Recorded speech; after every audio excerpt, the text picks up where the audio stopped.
Lo que dirá la gente? What will people say? This is an important part of the Turkish Lover.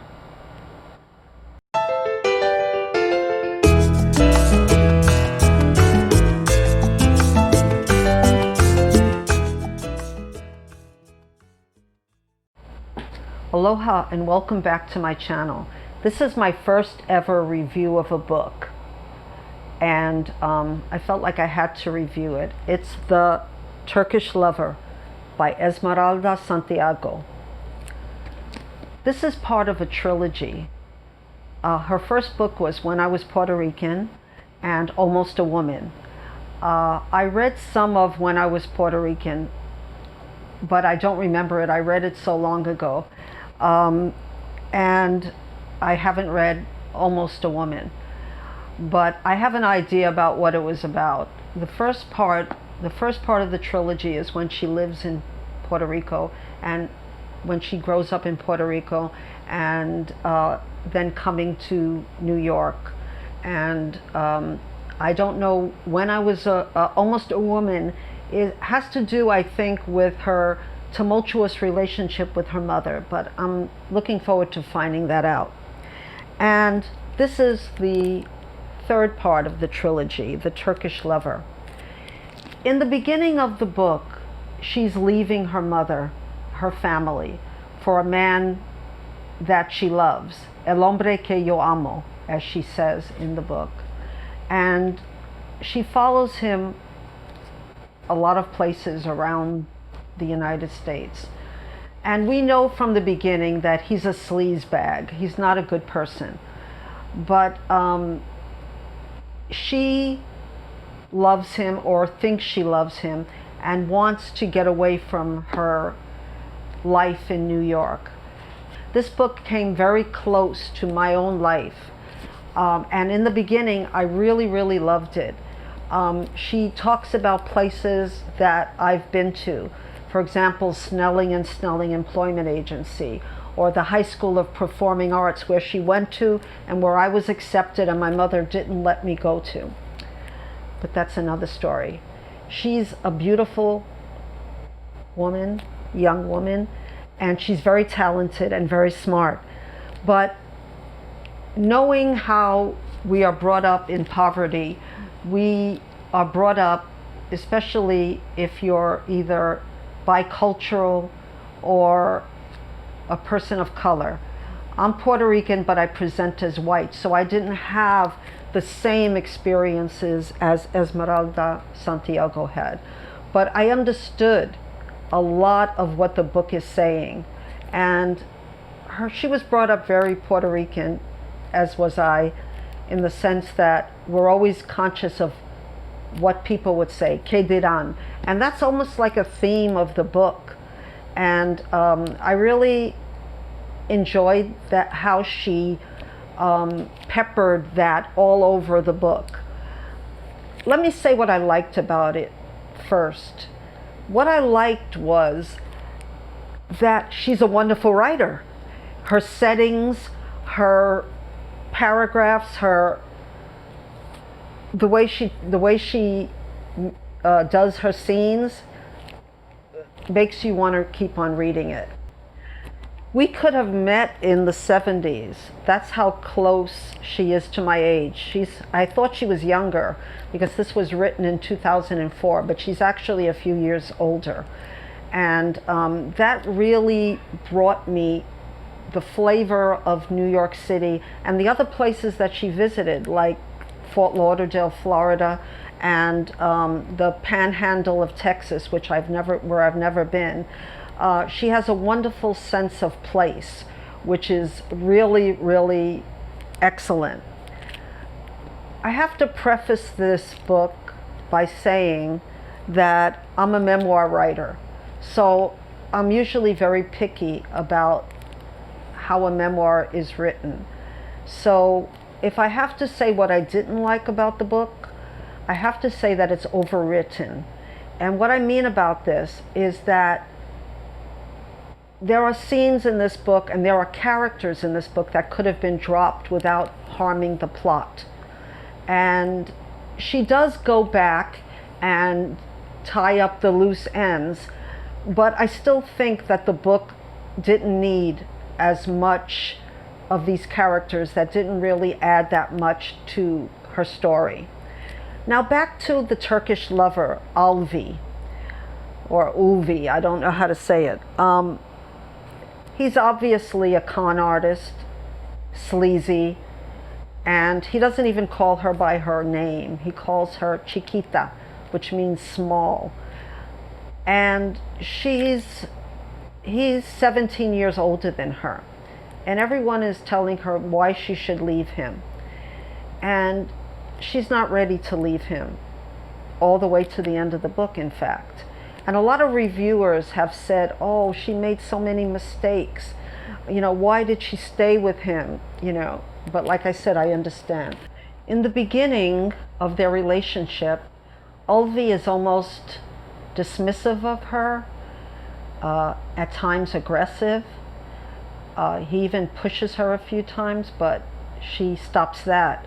But she couldn't stop the philandering that she suspects he's doing. And that's one of my problems with the book. I think she hints at things without really telling us. Like, he's talking to someone on the phone in German, and it's obviously another woman, but she's setting up things for the end, and she's setting up that he's a con artist, and she ends up doing a lot of his typing and helping him reach his goals. And in the end, she really does rise to the top. She goes to Harvard and she becomes very, very successful. And I really enjoyed that. I want to read you a part that I found very illuminating.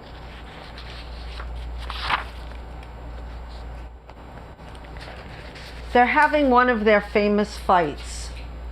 They fight a lot. And she said, I cried constantly those last 3 days in the rundown hotel. My tears softened him. His little Chiquita was weeping, sometimes uncontrollably, because she loved him so much. She wanted to be with him so much. She had missed him so much. And then she says, what Ulvi didn't know, and I only barely understood, was that half the time my tears had nothing to do with what we were discussing. I'd tune out what he was saying and get choked up by the swallowed rage of old injustices, by long repressed grief, by the indignity of insults I hadn't answered, by fears I couldn't overcome. I was too embarrassed to say, I'm not crying for you, I'm crying for when I dropped the last dime I had and it rolled into a grate, and I had to stand by the subway station begging for change so that I can go home to Brooklyn. Have you ever begged, Ulvi? Have you ever seen people's expressions when you beg? I just wanted to get home. She has another outburst when she talks about how people had been prejudiced against her because she was a darker skinned Puerto Rican, how they called her spick. And a lot of what she experienced is what is good about the book, and it's also what I didn't like about the book, because she didn't go into, she sets up a lot of things, but at the end we never really find out about the Turkish lover. We find at the end, and I won't spoil it, she goes to Harvard, she becomes very successful, and she's a smart person. She's a good writer, she's a dancer, she's an actress. I mean, this woman not only is beautiful, but she is very intelligent. But in the book, I would have liked it better if she had been less hinting at things that happen. Like, I didn't even know she was having an affair when he left her alone. I thought in the beginning that it was only a friend. So she didn't really come out with it until later. And the setup for what was going on with Ulvi was never finished at the end. And I think that's my biggest problem with this book, is that it starts with the Turkish lover, but it doesn't really end with him. And we don't find out what I wanted to know. Who was he fooling around with? Did she ever find out? What was the con that he was pulling to get ahead, and did he get in trouble? So those were my problems with the book. But all in all, I'm giving it 3.5 stars because the writing is superb, and the character, well, it's not a character, it's a real person, Esmeralda. She's as truthful as she can be. Writing a memoir is not only what you put in, but what you leave out. And I respect her for what she left out. I just think that if the book started with a Turkish lover, I wanted to know more. In fact, I said, "What?" at the end, because I was so surprised. Having said that, I will read her other books because the writing is so good. And I hope you do read it, because it really makes you understand Puerto Rican culture.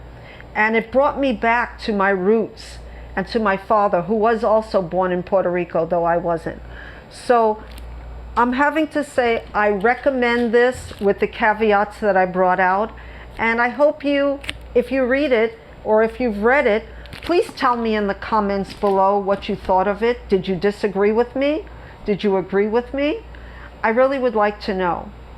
So this was my first review, so be kind.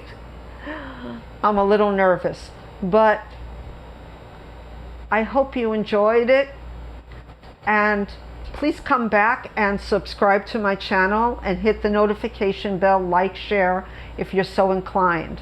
Until the next time we meet, aloha.